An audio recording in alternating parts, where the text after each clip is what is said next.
Alright, it's time to review the last three Nightmare on Elm Street films, so let's get started with Wes Craven's New Nightmare. The story is actually set in the real world. We see the star of the original film, Heather Langenberg, celebrating the 10th anniversary of Nightmare on Elm Street. However, the film suddenly becomes real as a demon takes the persona of Freddy Krueger and enters the real world, killing off various people associated with the series. Langenberg also has to save her son, who is one of the main targets of the demon. Of all the sequels in this franchise, New Nightmare stands as my favorite. I love the story. Basing it in the real world and having the actors playing themselves was very clever. I'm still surprised to this day that so many fans actually don't like this film. Fans often complain that the film is too serious and too dark in tone, and many fans actually hate the look of Freddy in this movie. First, there's the tone. A lot of fans have kind of gotten used to the comedic Freddy, and I've said it before that I like the comedic Freddy as well. However, by this point, I really thought a more serious movie was needed, and Wes Craven really wanted to do a movie that was more loyal to the source material of the original film and closer to his original concept. In fact, this concept for this story dated back to the third film. This idea was pitched to New Line Cinema for the third film, but they turned it down.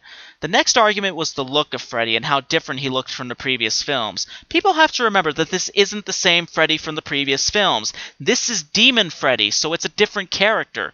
Also, much like the tone of the film, Craven wanted this Freddy to look more like his original concept for Freddy, more demonic in both appearance and attitude. The claw got the biggest argument, but I personally love the claw. I think it looks better than the glove, to be honest. Not that I'm against the leather glove, that's cool too, but I think the more organic look actually looks scarier. That's not to say this version of Freddy is any less perverted. All you have to do is watch the tongue scene and you'll see pretty quickly that that side of the character is still very much present. There is one flaw with the story, and that's its pace. New Nightmare is much slower paced than any of the previous films, and that does take some time to get used to. I actually like the kills in this movie. I think the only one that kind of bugged me is the dream sequence in the beginning where we see the claw killing people. It just looks like a horrible effects shot and kind of ruins it. My favorite kill is Julie being killed by Freddy, mainly because it's a great callback to the original film, but they actually made it a little more brutal for this movie. Acting-wise, the film is good. Heather Langenberg does a fantastic job. Robert Englund is once again great as Freddy and does a great job playing the more serious and demonic Freddy. The only actor I could not tolerate was the kid who played Dylan, Miko Hughes. I could think of plenty of great child actors who could have had this role, and yet it was this kid who got it.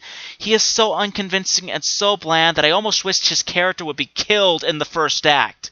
Besides that, overall, I love Wes Craven's New Nightmare. It's very original, and I think the story is just fantastic. This is one film that I don't think gets enough credit. Despite a much stronger critical reception for New Nightmare, the box office numbers were a completely different story. Many have attributed this to the bad reputation of the sixth film. While the film was still a financial success, it was much lower than that of any of the previous films, so New Line Cinema was less than enthusiastic about another film in the franchise, so the series was thought to be over by that point. However, after a 9-year absence from the big screen, Freddy would return, however, in a much different film called Freddy vs. Jason. This was actually an idea that dated back to 1987, but since both franchises were made by different studios, the studios just couldn't come to an agreement. However, this film was finally given the thumbs up and production started quickly. The story sees Freddy controlling Jason as Freddy regains strength. However, after Freddy regains all his powers, he tries to kill Jason in his dreams. However, things go wrong as a group of teenagers interfere. One of the teens shows up in the dream and brings Freddy back into the real world, and this leads to a very, very long battle between the two. I'm not going to beat around the bush with this film. I hate this movie. Such a great concept, and it turns out to be one of the worst films I think I've ever seen in my life. The reason why this did not end up on my top 10 worst horror sequels list is because I didn't consider it to be a sequel. This movie really doesn't have much continuity with either franchise, so I just considered it a standalone movie. The story is the first big problem. The story is very incoherent. It took me a couple sit-throughs to really know what the hell was going on, but I'm still not sure if I got everything. Another problem is just the over-the-top action and comedy. The comedy wouldn't be so much of a problem since it involves Freddy. However, they take it way too far in this film. One of the things about Freddy that made the comedy work previously is that the rest of the characters were serious and it was really only him that was funny, and that's what made the whole thing kind of creepy. However, the film is just overloaded with comedy. The supporting cast is comedic, and they even give jokes to Jason, which is just sad. The moment that killed this film for me as far as comedy goes is when Kelly Rowland's character talks down to Freddy to distract him. That part was overkill for me. Then there's the action and the fight scene between Freddy and Jason.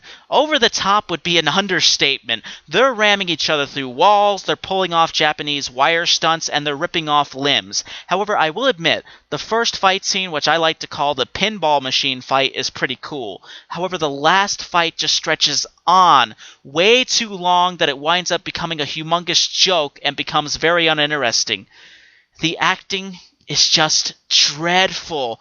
The only credit I'll give is to Robert Englund as Freddy and Ken Kirzinger as Jason. On a side note, I love the new makeup design for Freddy in this movie, and Jason's design is pretty cool as well. The rest of the cast is just out there and makes very little effort to put on good performances. The only performance kind of worth mentioning is Monica Keena as Laurie, but even then, it's incredibly over the top. So overall, I hate this film. I know it has its fan base, so if you like this film, that's great because we all have different tastes, but I just found this to be unwatchable and thought it was a wasted effort. After Freddy vs. Jason, Freddy Krueger was once again kept off the big screen for a while. However, there have been talks about another Nightmare on Elm Street movie, but this time it wouldn't be a part of the current franchise. The original movie was then announced that it was going to be rebooted with a different cast and an updated story. A new cast also meant a new actor to portray Freddy Krueger. For the first time since the birth of the franchise, Robert Englund would not be playing Freddy Krueger. This announcement had longtime fans outraged. However, the new actor chosen would be Jackie Earle Haley. The story is pretty much identical to the original, however this film goes into Freddy's backstory a little more, showing flashbacks and showing teenagers trying their best to find out as much about him as possible. I wasn't totally against a reboot. I was actually very interested to see how this film would turn out, so I went to theaters on opening night to see it and walked out of theaters about an hour later. I literally did not see the full film until it came out on DVD. This movie drives me nuts. I don't mind updated storylines for reboots just as long as it remains loyal to the source material, but for some reason, reboots can never seem to do that. Yes, the storyline is identical, but every writer that has written these reboots seems to think that it's important to tell more about the killer. No, the killer doesn't need a big backstory. The original just explained that Freddy was a child murderer. That was it. The rest was a mystery, and that's why it works. The killer is more interesting when we know less about him. In films like this, less is more, and none of today's writers can ever see that. They also do this to try to create sympathy for the killer. Why? I don't want to feel sympathy for the killer. I want to feel sympathy for the teenagers. That's how it's supposed to work. Also, there are way too many nightmares in this film. Literally, the nightmares seem to outweigh how much we see them in the real world, which again contradicts what the original film was.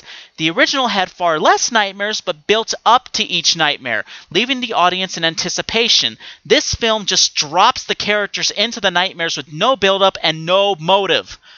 I think the only thing that was kind of cool was Freddy's look. They made Freddy's burns a little more realistic and more distorted, and it made him actually a little more scary. From an acting standpoint, this movie falls flat. I'll give Jackie Earle Haley credit though. He does a good job for the most part. It's not nearly as good as Robert Englund, but considering the shoes he had to fill, he could have been a hell of a lot worse. The rest of the cast I just didn't like. It's unfortunate too because Kyle Gallner, Rooney Mara, and Katie Cassidy are all solid actors for the most part, but just don't deliver when they really need to. That alone might have saved this movie for me, but they just don't seem to care about the roles that they're in. On a side note, my theater experience was horrible when I saw this movie. I talked to a lot of people in attendance before we filed into the theater and saw how many had actually seen the original. There were a total of 150 people in the theater I was in. Only 20 out of the 150 actually saw the original. And the ironic part is they were all 25 years or older. None of the teenagers in the audience had actually seen the original. That is just sad. Ironically, I got the same kind of numbers for the Halloween remake. 200 people were in that theater, only 22 saw the original. So overall, they took the original story and just ruined it. The original is a classic, and the remake just doesn't compare at all. Not that I was really expecting it to, but I was definitely expecting much better than this. Well, that's the Nightmare on Elm Street franchise. It's definitely had its ups and downs, but I still love this franchise for the most part. Well, you guys, thank you so much for listening, and I will see you next time.